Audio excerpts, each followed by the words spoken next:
அஸ்ஸலாமு அலைக்கும். ஹாதிக் M channel. இன்றைக்கி தக்காளி ரசம் எப்படி வைக்கலான்னு பார்க்கலாம். தேவையானது புளி கொஞ்சம் ஊற போட்டுக்கலாம். கொஞ்சமாக எடுத்துக்காங்க, ரொம்ப புளிப்பு இருக்கக்கூடாது. தண்ணி ஊற்றி வச்சுக்கலாம்.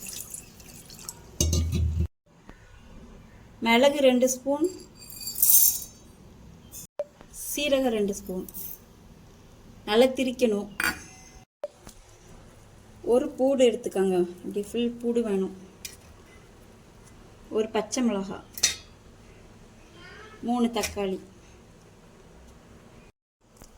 1/4 ஸ்பூன் மஞ்சத்தூள் போட்டுக்கோங்க. வெள்ளைப்பூடு,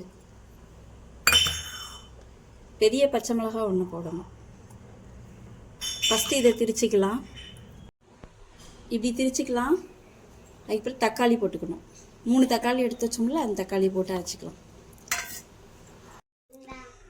அரைச்சிட்டேன். கருவேப்பிலை, வத்தல் 2 எடுத்து வச்சுக்கலாம் தாளிக்க. பெருங்காயத்தூள் கொஞ்சம்.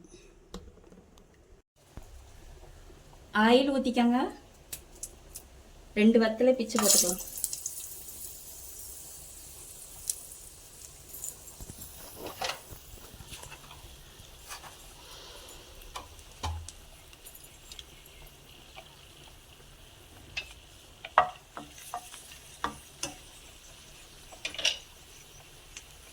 பொரிஞ்சதுக்கப்புறம் கடுகு போட்டுக்கலாம்.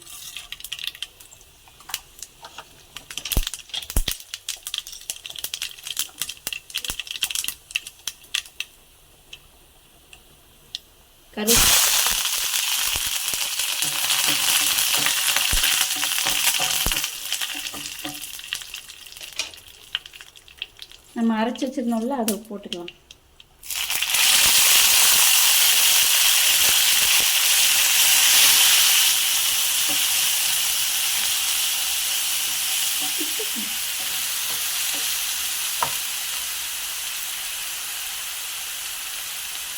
பெருங்காயத்தூள் போட்டுக்கலாம்.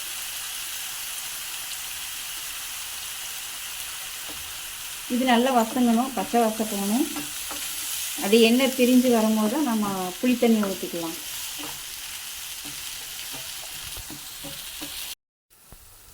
எண்ணெய் பிரிஞ்சு வந்திருக்கா, இதுக்கப்புறம் தான் நம்ம புளி தண்ணியை ஊற்றணும்.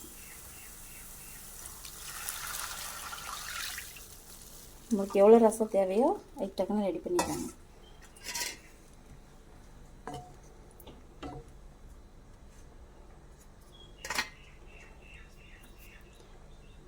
உப்பு பார்த்து போட்டுக்கோங்க.